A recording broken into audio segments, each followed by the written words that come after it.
setelah makan kucing ini, dia bisa bahasa Sunda. Merinding di kiri gue, merinding. Secara geografis memungkinkan nggak sih lu jalan dari Gunung Salak? Nggak nyambung sih. Nggak Dalam nyambung, artian gini loh. Bahkan di Secret itu ada mading. Itu ada foto kita berempat dengan tulisan "Selamat jalan kawan". Mungkin kalian sudah tidak ada, tapi kalian tetap ada di Secret ini. Merinding gua.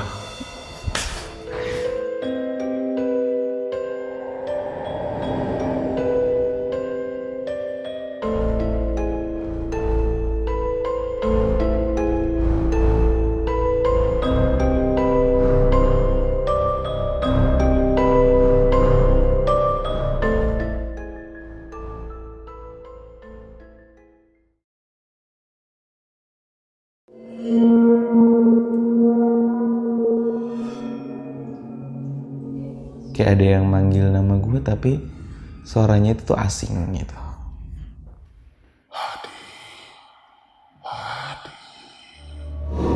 Gue udah hapus di. Kalau emang lu masih mau jalan, lu jalan deh sama anak-anak. Gue tinggal di sini. Setiap gue buka Kompas, yang tadinya nggak ada angin tuh kencang. Angin tiba-tiba kencang selalu pas gue buka Kompas.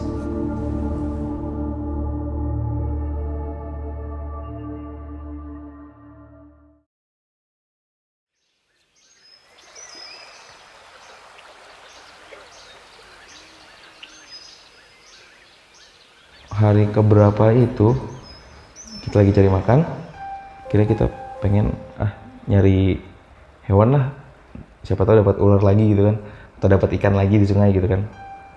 Ternyata kita tuh dapat, gue ngeliat kayak ada belang-belang bulu kucing gitu lah.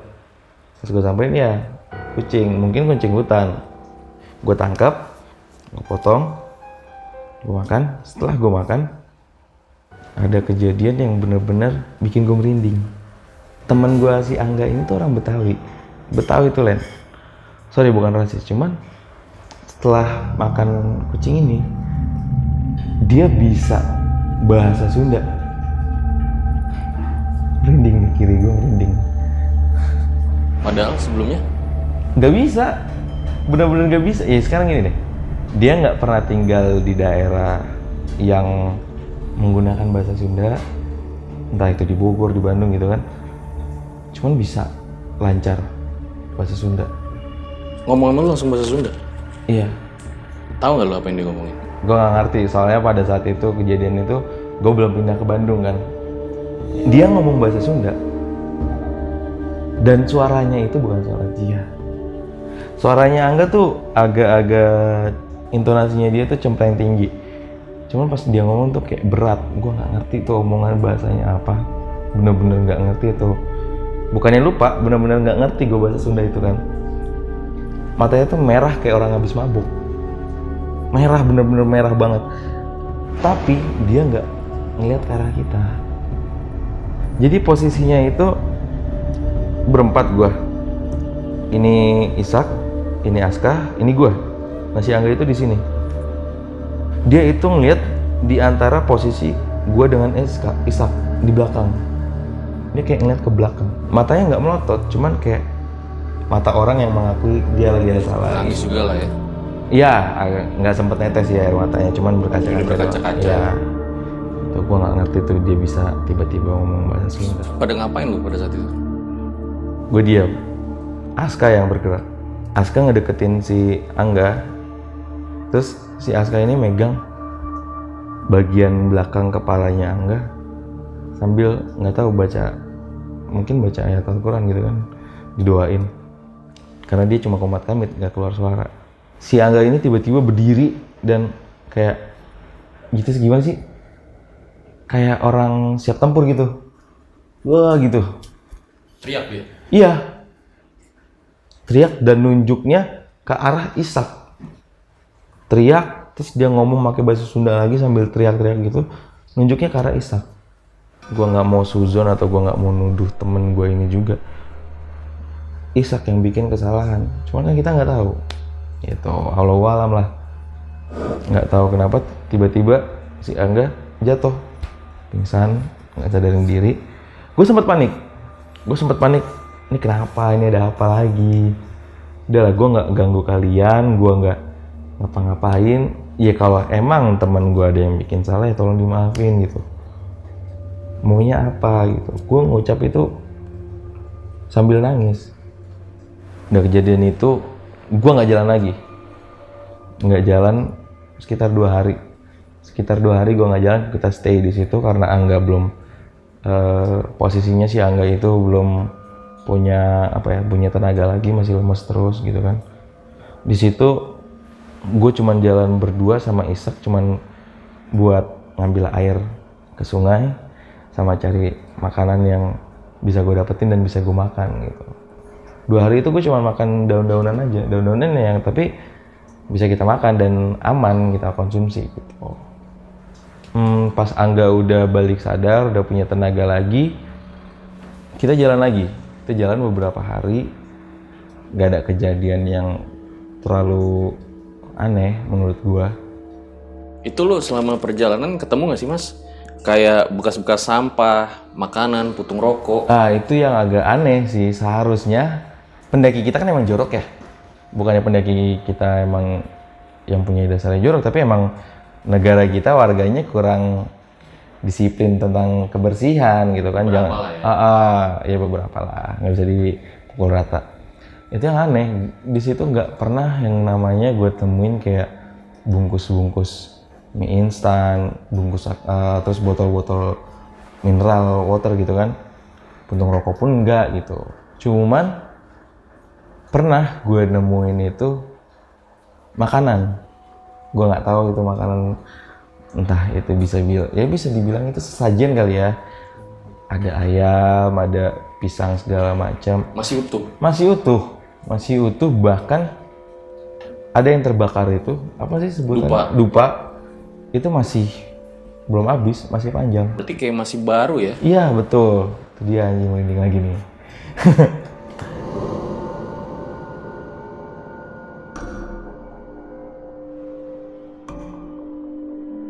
Yang jadi titik terangnya, berarti ada orang nih kesini gitu kan.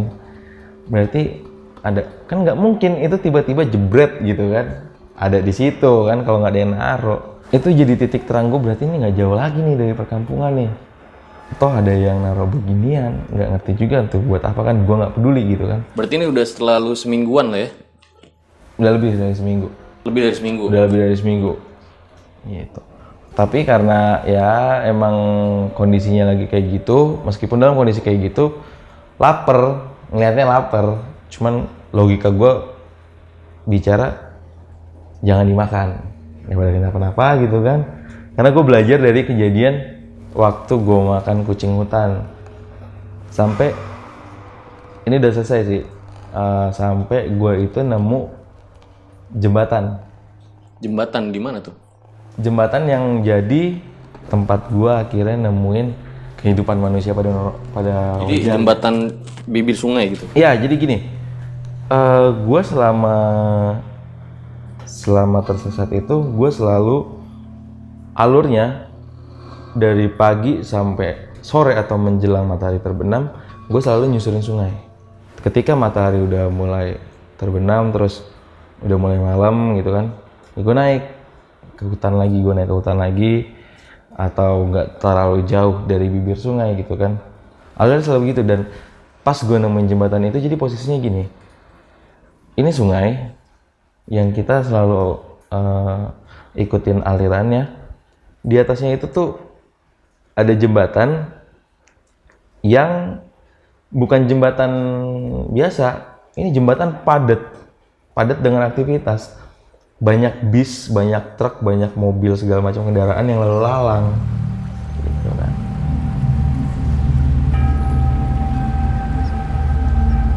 Sementara kok nggak ada perkampungan gitu kan. Pas gue udah nemu jembatan itu, gue punya pikiran kita cari jalan atau cari cara untuk sampai ke atas jembatan itu. Udah naik ke atas, gue masih belum tahu tadinya jembatan itu di mana atau gue timbul di daerah mana gitu kan.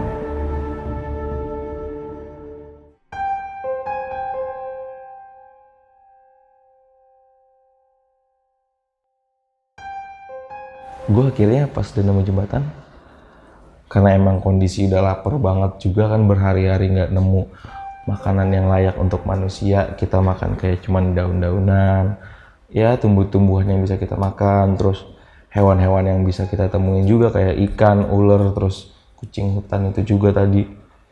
Akhirnya gue cari tempat makan, ya tempat makan yang normal gitu, warung nasi Padang gitu. Setelah makan, gue beli rokok, karena emang juga udah nggak ngerokok berapa hari, udah asem banget dong ya kan.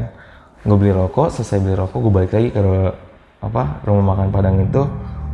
Gue nemuin teman-teman gue tuh kayak nggak ada selera, kayak nggak ada gairah hidup gitu. Padahal baru ketemu. Iya, padahal baru ketemu kehidupan lagi, udah makan enak gitu kan. Bahkan kita makan, gue pribadi makan 3 kali tuh, nambah 3 kali gue. Gue kasih tuh rokok, nih rokok, ngerokok dulu deh biar gak gila. Itu temen gue nyetuk, gue udah gila, gak usah ngerokok lagi, gue udah gila. Apaan sih maksud lu? Aneh banget lu, gue gituin kan. Aneh banget lu, bukannya senang udah ketemu begini, bukannya senang lu kemarin yang ngedumel gitu kan. Ya lu tahu nggak kita di mana kan? Dia nanya gitu ke gue jawab ya paling kalau nggak di Sukabumi, Bogor atau Cianjur, paling 3 kota itu aja, 3 kabupaten itu aja. Karena kan emang Gunung Salak secara administratif juga adanya di 3 kabupaten itu, Sukabumi, Bogor, Cianjur, gitu kan. Gue jawab gitu, dia ngelihat ke gue dengan kayak tatapan orang marah. Kita di Cirebon. Kaget gue sumpah. Gue nggak percaya juga, masa iya, gitu kan. Kita naik Gunung Salak, bukan Ciremai. Ya. Kalau Ciremai iya, di Cirebon di Kuningan. Kita naik Gunung Salak, masa iya nyampe Cirebon? Lu gila? Iya, makanya gue bilang, gue udah gila. Lu tanya aja sama mbak apa nasi Padang itu. Lu tanya dong, Mbak emang ini gimana sih? Ya mas emang dari mana? Loh, aku malah nanya balik gue gitu kan. Lah, malah nanya balik. Kan ini serius emang di mana? Ini Cirebon mas. Mas abis dari mana emang naik gunung? Iya. Kan gunung jauh mas dari sini. Turunnya kok ke sini. Maksud Mbak itu Ciremai mungkin ya. Gua ngeliat juga pas gua keluar dari warung nasi Padang itu emang nggak ada pegunungan gitu. Bahkan jalur itu ya emang kayak Trans Jawa mungkin ya. Jalur Trans Jawa non-tol. Itu tuh isinya perkampungan, terus ada ruko-ruko, bahkan ada mall juga di situ. Lah iya nggak ada gunung. Kalaupun sekalipun Gunung Ciremai, kelihatan dong. Gitu.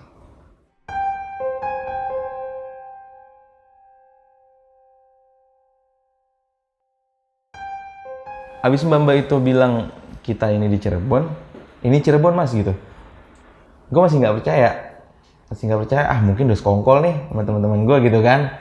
Pikiran gue masih ya begitulah, nggak percaya. Terus akhirnya kita naik bis, pas mau bayar harganya mahal, bukan harga normal bis dari Sukabumi ke Kampung Rambutan, karena gue berangkat kan dari Kampung Rambutan kan. Itu harganya tuh kalau nggak salah tuh 100 ribuan gitu. Kok mahal banget bang? Dah, ya emang tarifnya juga biasanya segitu. Enggak, kemarin saya 30 ribu. Gue naik bis, salah satu bis Kampung Rambutan Sukabumi yang warnanya putih, tulisannya biru. Itu gue bilang, gue kemarin naik 30 ribu. Yang jurusan sama pas pulang? Jurusan sama, Kampung Rambutan. Mas naik bis apaan? Bis ini. Bis ini? Dia nanya tuh, itu kan kenaik ya? Kenaiknya nanya ke supir. Emang bis ini lewat sini? Buka trayek baru mereka?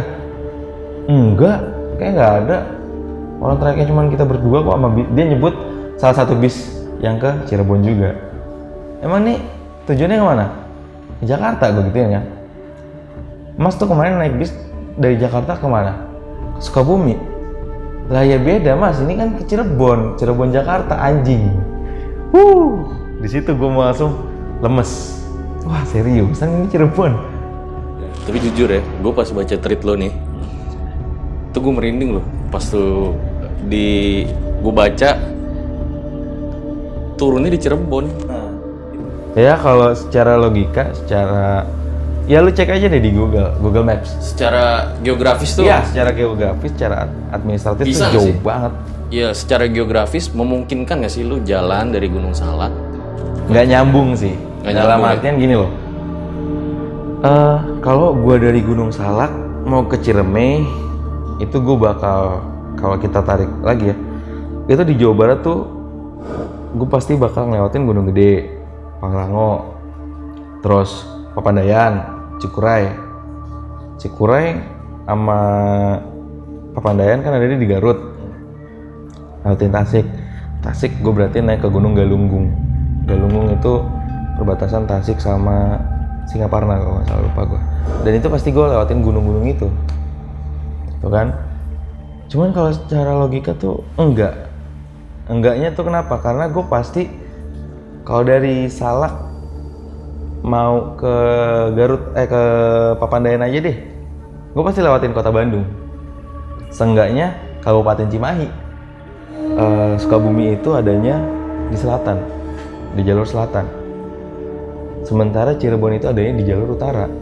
Itu gue bakal pasti nyebrangin kota dong. Secara logika nggak bakal. Sudah gitu, kita ceritanya udah balik nih, udah nyampe di Jakarta. Gue nggak langsung ke rumah, nyampe di Kampung Rambutan. Kita naik taksi karena gue pengen cepet-cepet sampai Secret gitu kan, karena ada barang-barang Secret komunitas pecinta alam gue yang gue pinjem. Gue nyampe Secret, itu banyak, rame anak-anak rame banget. Gue nggak tahu kalau gue itu udah dicari sama banyak orang. Gitu. Selain merinding lagi nih gue. Selain komunitas anak-anak komunitas pecinta alam gue, itu yang nyari tuh banyak kayak Tim SAR, salah satu organisasi pecinta alam terbesar di Indonesia juga itu Wanadri gitu. Dan bahkan bokap gue yang seorang anggota militer itu nerjunin pasukannya cukup banyak untuk nyari gue pada saat itu. Pas gue udah nyampe Secret tuh banyak banget anak-anak. Gue tanya, lu pada mau kemana? Mereka langsung meluk-melukin gue. Ada salah satu orang yang gak asik lagi sekarang, mantan gue. Ini orang udah gak asik kan sekarang, kalau mantan udah gak asik dong. Itu meluk gue gitu kan, meluk gue, nangis segala macam, anak-anak nangis. Akhirnya ya udah anak-anak ngebawa gue ke dalam Secret untuk istirahat gitu kan, dibikinin teh hangat, terus dikasih makan juga, dibeliin makanan juga. Mereka nanya, lu kemana aja? Kita udah lama banget nyari lu. Itu udah berganti-gantian, setiap minggunya 10 orang berangkat, 10 orang pulang, 10 orang lagi berangkat, berganti terus. Yang tadi gue ceritain mungkin gue ngerasanya 2 minggu gue kesasar di sana, tapi pada kenyataannya enggak. Pada kenyataannya itu gue 3 bulan.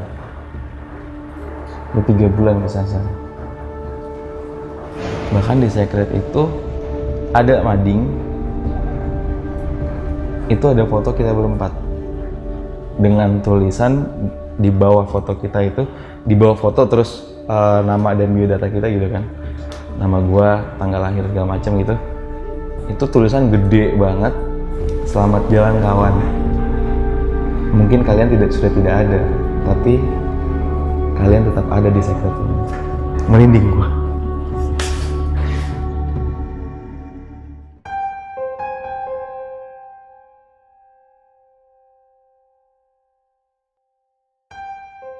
Nggak ngerti lagi sih kenapa bisa sampai selama itu.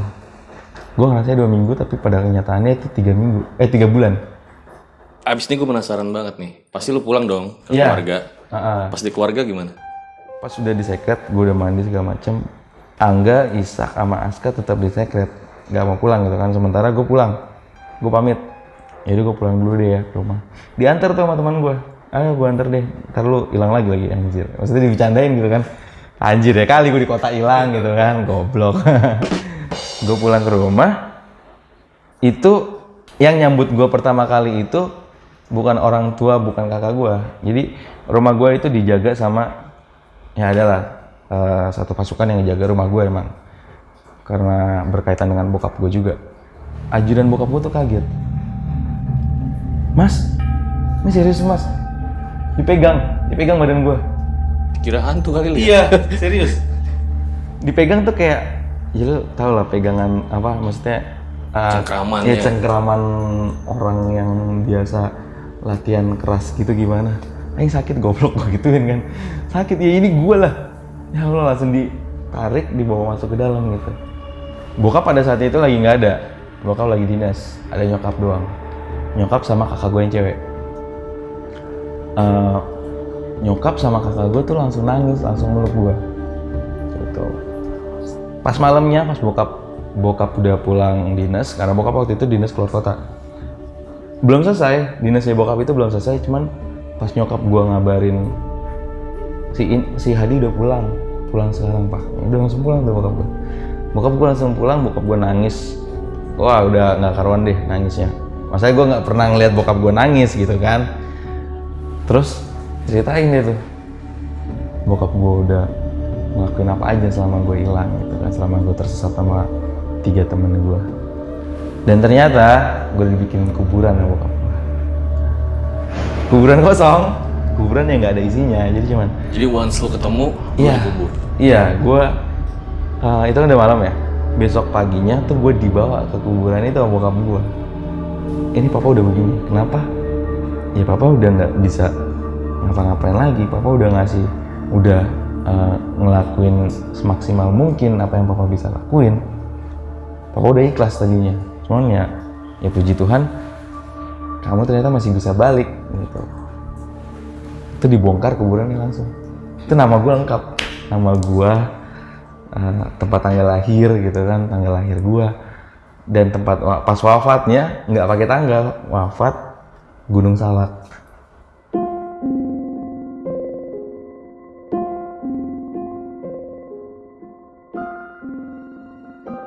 Pada saat itu, bokap lu sama tim SAR nyari berapa lama?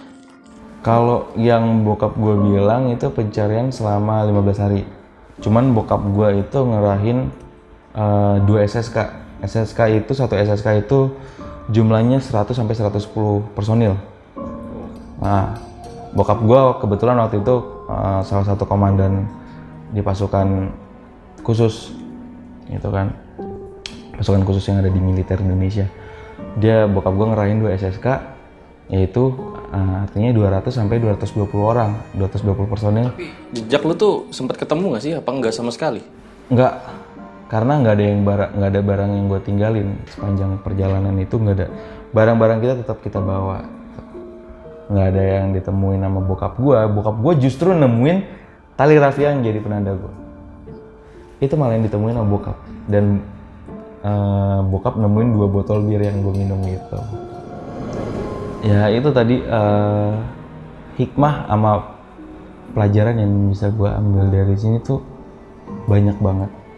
Hikmahnya ya sekarang ini yang gue rasain dalam artian kita harus selalu ingat sama yang kuasa gitu, sama pencipta kita. Gue belajar itu dari temen gue, Aska. Meskipun dalam kondisi ya tertekan secara emosional, dia tetap bisa tenang, tetap bisa kalem untuk selalu menjalankan ibadah. Setertekan-tertekannya lu, sesibuk-sibuknya lu, jangan sampai lupa sama sang pencipta gitu, sama yang punya kuasa akan dunia dan hidup kita gitu.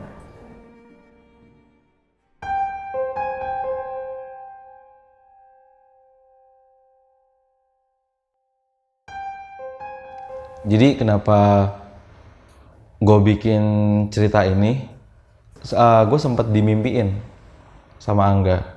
Ya mungkin karena di sana Angga udah lagi kangen gitu ya sama gue mungkin, atau kangen sama anak-anak kayak Ishak atau Aska gitu kan. Maaf nih bro, maksud lu Angga udah meninggal? Iya. Angga beberapa tahun lalu sebelum gue bikin cerita ini, Angga meninggal karena suatu hal gitu. Ada salah satu teman gue yang jadi admin di salah satu akun Instagram. Ya udah gue kasih dia deh gitu. Mungkin bisa buat jadi pelajaran gitu kan buat teman-teman yang lain gitu. Atau bisa juga jadi hiburan untuk yang suka-suka mistis gitu kan. Suka misterius-misterius gitu. Habis kejadian ini sih, kan kita juga close contact ya, nggak pernah ketemu, nggak pernah zaman itu BBM-an gitu kan. Pernah ketemu tuh sekali, gue lupa di nikahan Ishak atau nikahannya Aska. Itu gue masih ketemu Angga, gue ngelihat Angga, gue ngobrol sama Angga.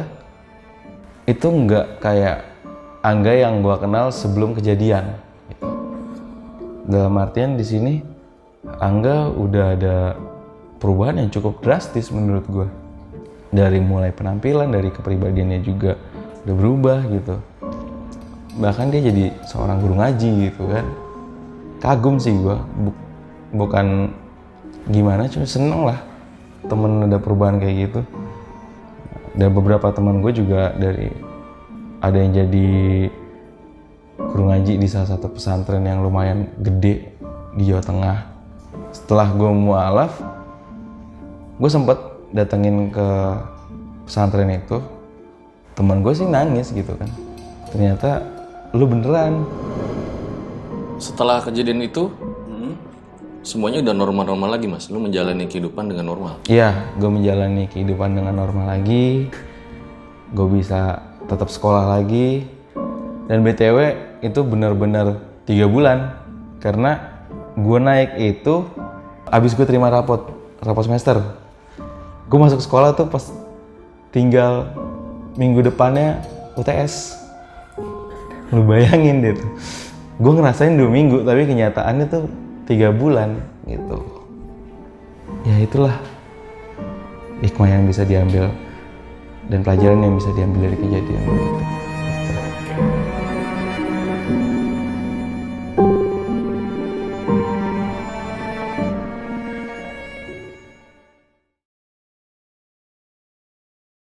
Itu dia guys, sebuah kisah yang sangat luar biasa sekali dari Mas Hadi. Percaya atau tidak percaya, tapi itulah yang dialami oleh Mas Hadi. Tersesat selama 3 bulan di Gunung Salak. Tapi jujur mas, gue dengar cerita pengalaman lo ini, ada terharunya, ada merindingnya. Kenapa tuh terharunya tuh? Ya terharu lah, gimana ketika lo semua berusaha buat keluar, sempat ada konflik juga dan kejadian-kejadian yang gak pernah lo bayangin sebelumnya, dan tahu-tahu keluarnya di Cirebon. Iya sih, itu juga agak. Dan lo ngerasa 2 minggu, tahu-tahu 3 bulan.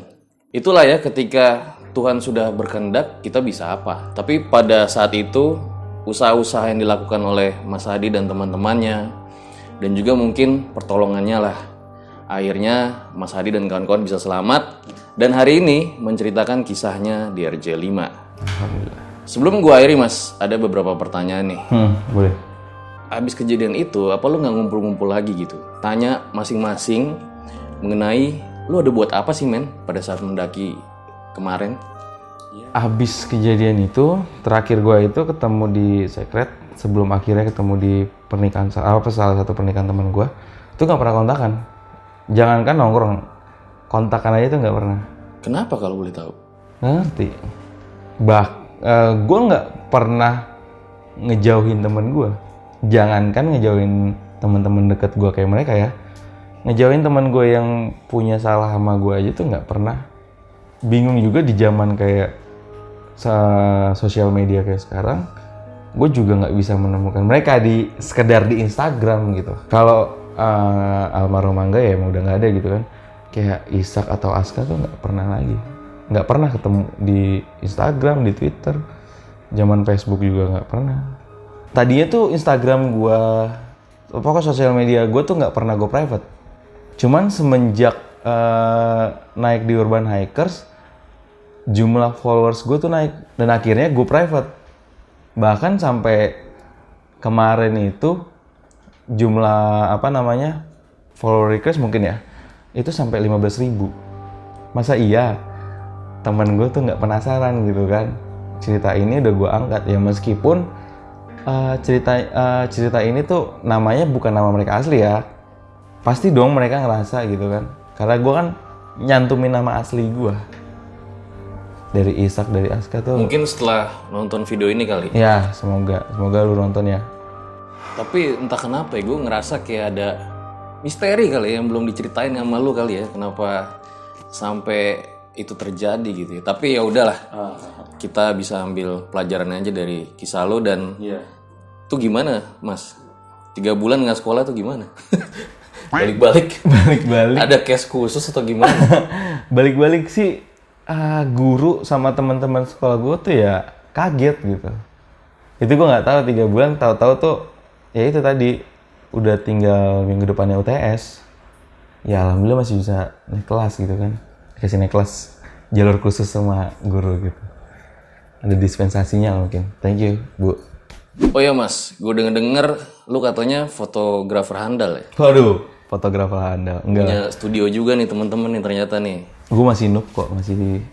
Cuma kalau emang butuh jasa foto apapun itu ya, pre-wed atau pernikahan, lamaran segala macem lah pokoknya. Bisa ya, produk, iklan boleh lah. Kontak aja, nanti ada di sini nih. Save Time Studio. Langsung aja, nanti gue taruh juga linknya di deskripsi. Gue rasa cukup demikian ya episode Om Mamat pada kali ini. Makasih banget Mas Hadi nih telah menyempatkan waktunya bercerita di RJ5. Ambil baiknya dan buang buruknya. Hidup itu penuh dengan misteri. Kita tidak pernah tahu apa yang terjadi di masa depan. Yang bisa kita lakukan hanyalah berharap, berusaha, dan berdoa. Gue Fajar Aditya, Mas Hadi RJ5 undur diri. Ciao.